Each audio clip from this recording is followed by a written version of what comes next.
Hello, White Building.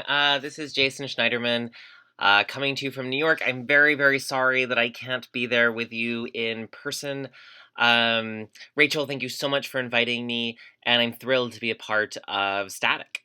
So, I'm going to talk a little bit about a scholarly concern that I have, and then I'm going to connect that to a poem, and I'll read you a poem, and then I'll end by playing a sound piece that I've been working on that hopefully will kind of touch on all of these concerns about identity and boundaries and gender and sexuality.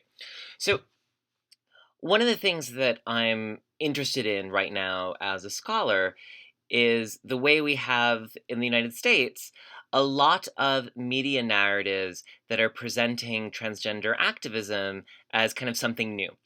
And in these narratives, the discussion is basically from 1969 to about the early 2000s. There was gay activism, and gays and lesbians, homosexuals were getting their rights and fighting for their rights.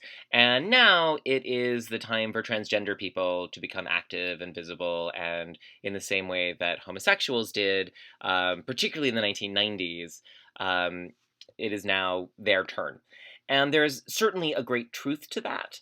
And the truth is that from the late 60s to the early 2000s, transgender people were often left out of the games that were being made by gay and lesbian people.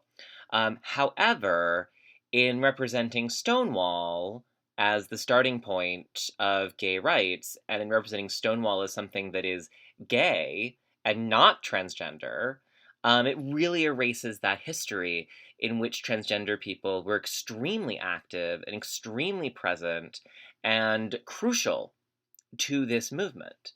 Um, I have other interests in terms of going back even further. That if you look at a novel like The Well of Loneliness from 1928, it really only works as a, a novel about inversion, right? And that's a conflation of sex and gender, right? That puts them together. It's a lesbian, well, it's neither a lesbian nor a transgender person, it's an invert. And so if you try to use another model, if you try to look at The Well of Loneliness as a lesbian novel, it doesn't make a lot of sense. It's a terrible lesbian novel, and lesbians have been very angry about it being a bad lesbian novel for a really long time. But that's because it's a novel about inversion.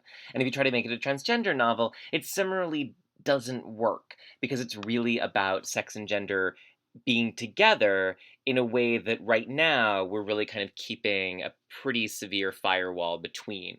And that's actually a fairly new way of thinking gay and trans identity. And so this is really what I'm interested in, the way that these contemporary narratives are kind of misrepresenting the path and past and giving us a kind of slightly false notion of what that past looked like.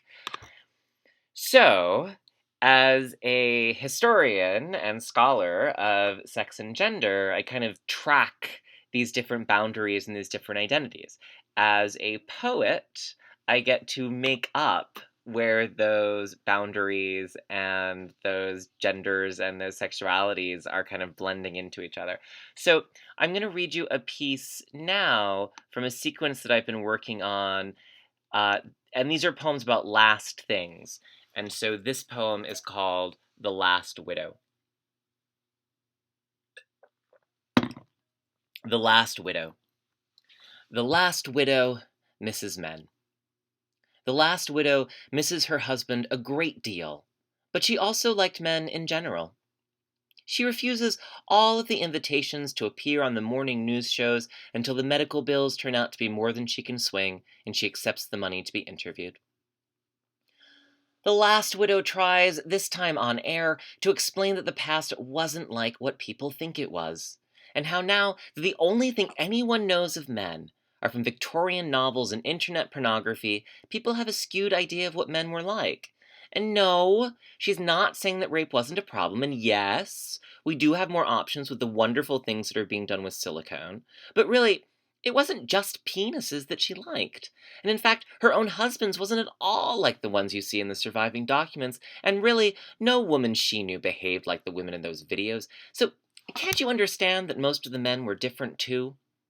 Some of her friends suggest that she seek comfort with one of the young people who have the facial hair that's so in style now, And the last widow wants to say, I'm not a lesbian. But that word doesn't have much meaning now, in a world without men. And it's not really that she wants a substitute for the husband she misses, as much as she wishes people understood what it is that she wants back. And so I'm now going to play a sound piece that I've been working on.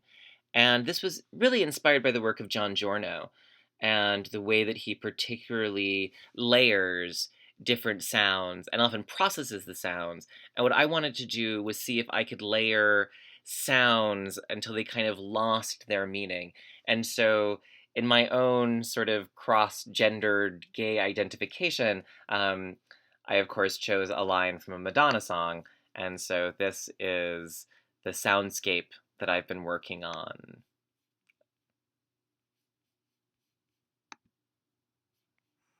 Borderline.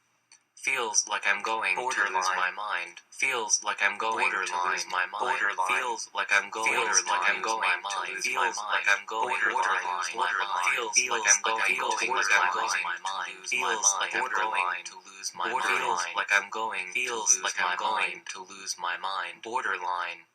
Feels like I'm going to lose my mind. Okay, so thank you so much for having me, and I hope that I can be with you in London sometime soon, hopefully in the summer or the fall.